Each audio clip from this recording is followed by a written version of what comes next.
Hey guys, it's Ty. I'm back with video number 3, Neil Rackham's Spin Selling. This chapter covers customer needs in the major sale.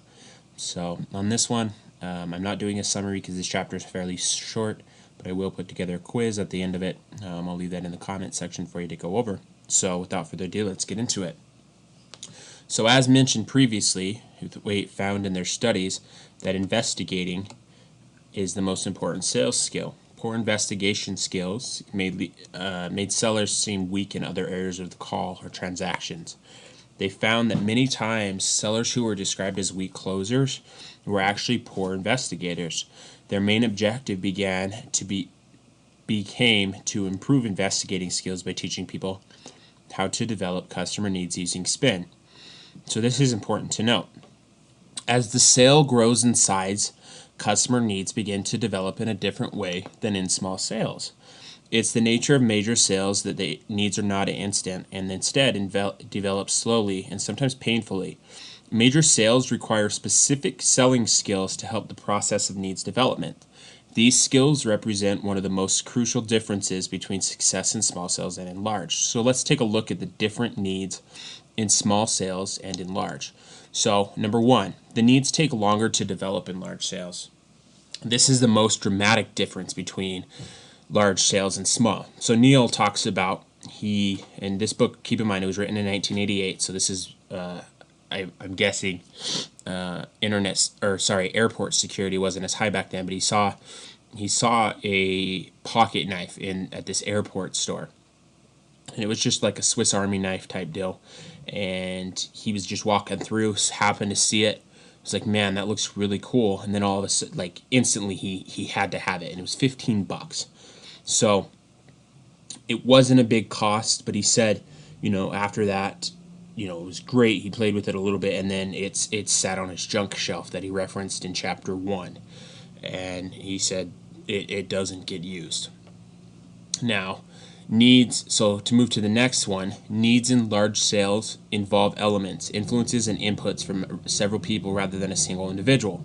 The buyer may likely have to consult with one or several people before making a large purchase. So let's look at a couple notes on that. So with a purchase like that pocket knife, nobody has to know that Rackham made that seemingly unintelligent purchase that he doesn't use. Like he said, he can put it on the shelf.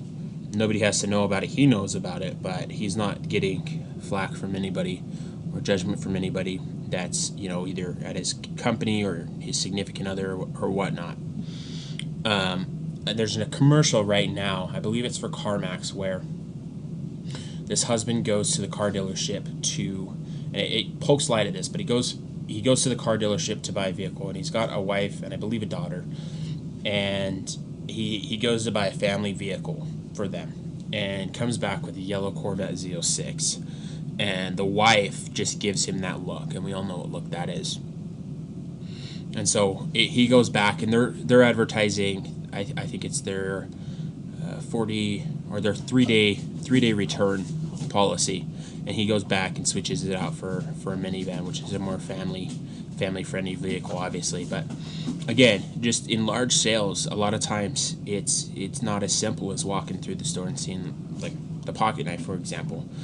A lot of times people have to consult their significant other. If it's a business, they have to consult maybe their management team or those around them in say, for example, the purchasing department. So let's look at number 3.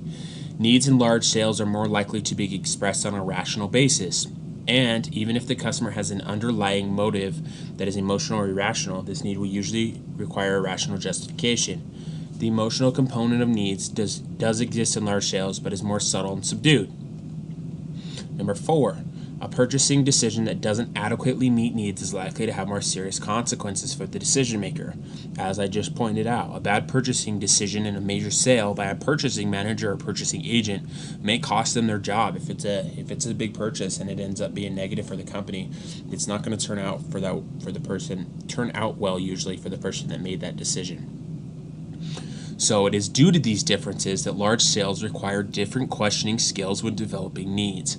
Some of the probing techniques that Huthwaite found were very successful in the small sale failed entirely in large one, and this is attributed to the points we just went over.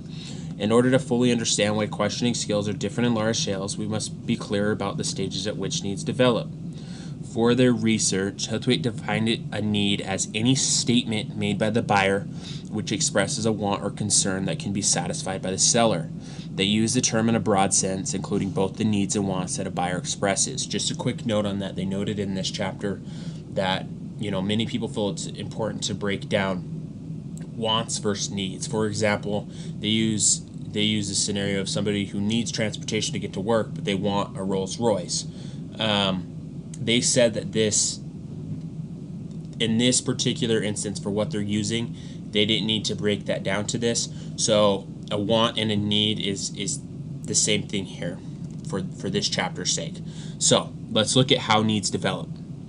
A potential buyer who is 100% satisfied with the way things are does not feel a need to change. The first sign that we have a need is when our 100% satisfaction with our existing situation becomes 99.9% satisfaction. We can no longer say that we're completely satisfied with something, so the first sign of a need is a slight discontent or dissatisfaction. Typically, needs cultivate under the following pattern. So, number 1, minor imperfections develop. Number 2, these evolve into clear problems, difficulties, or dissatisfactions. And then number 3, these finally become wants, desires, or intentions to act. So it goes from, on this table here, it's almost perfect, I'm a little dissatisfied, I've got problems with it, and then I need to change immediately. In small sales, as again, tying back to the pocket knife, this process can happen almost instantaneously. In larger sales, however, the process may take months or even years to fully develop. So let's look at implied and explicit needs. As they began to research their customer needs, Huthwaite decided to divide their needs into 2 types. Implied needs. So these are statements made by the customer of problems, difficulties, and dissatisfaction. Typical examples would be, our present system can't keep up with demand. I'm unhappy about the wastage rates. Or, we're not happy with the speed of our current process. Let's take a look at explicit needs. Explicit needs are specific customer statements of wants or desires. Typical examples would include, we need a faster system, we're looking for a more reliable machine, or I'd like to have a system with greater storage capacity. Huthwaite found that the distinction between needs isn't crucial for success in small sales, but it's actually vital to success for salespeople in large sales. They found that less successful salespeople don't differentiate between implied and explicit needs, so they treat them exactly the same. Those salespeople with high success rates, however, treat implied and explicit needs very differently, often without realizing they're doing so. So in their studies, they found that when it comes to simple sales, those that were successful were those that were able to uncover implied needs. As the sale becomes larger, the relationship between implied needs and sales success diminishes. Implied needs are buying signals in small sales, but not in large. In large sales, the sheer quantity of implied needs or customer problems that you uncover doesn't have much influence on the transaction. Instead, implied needs are just a starting point, the raw material that successful salespeople use as part of their needs development strategy. What matters in the small sale isn't the amount of implied needs that you uncover, but what you do with them once you find them. So let's take a look at the value equation, which is this table below. So anyone making a purchasing decision must balance 2 opposing factors. This is true whether it's a small sale or a large sale, and it comes down to the seriousness of the problem that the purchase would solve and the cost of the solution. So here's the value equation. The question that anybody, when they look at a product or service, they ask themselves, is the problem big enough to justify this solution? So if the seriousness of the problem outweighs the cost of solution, they're going to buy it. If it's vice versa, then the cost of the solution outweighs the seriousness of the problem, they're typically not going to buy it. And this is, subconsciously is a mental thought that everybody goes through in the purchasing of any product or service. Now, the cost of a product or service is usually lower in simple sales. As a result, the size of the perceived needs on the other side of the equation doesn't have to be so great. Therefore, implied needs may be quite sufficient to justify a purchase in the case of a small decision.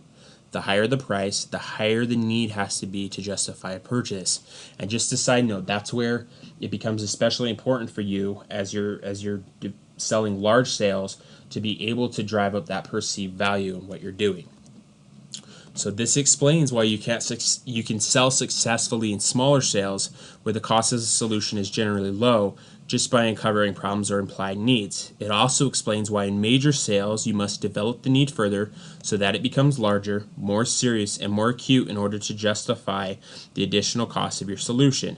Remember that in large sales, the cost isn't measured solely in terms of money. The buyer often perceives significant risks and hassles which can't be measured in cash terms, as adding to the cost side of the equation.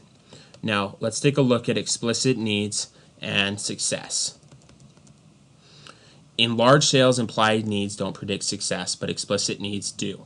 So in smaller sales, so if you're doing like the example in chapter 1 of door-to-door sales, both implied needs and explicit needs are success predictors.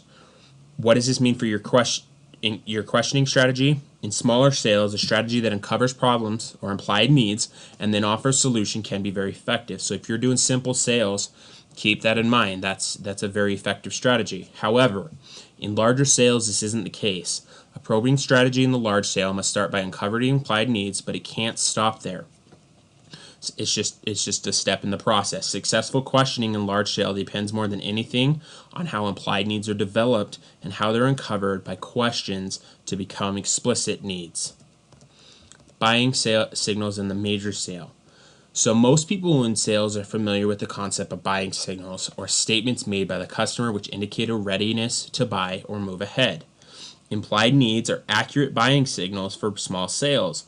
The more times a customer agrees to the problem or difficulty as you discuss it with them, the more likely it is to convert to a sale. In contrast, explicit needs are the buying signals which predict success in large sales. So, Huthwaite observed that as salespeople become more experienced, they tend to give more weight to explicit needs as buying signals in judging how successful a call has been. Less experienced sellers put too much emphasis on implied needs. The purpose of questions in the large sale is to uncover implied needs and to develop them into explicit needs. So that's it for chapter 3. Like I said, I'll be putting together a quick quiz for you. I'll leave that in the comments. Feel free to leave any questions or feedback as well. And hopefully you enjoyed this video. I'll be back with chapter 4.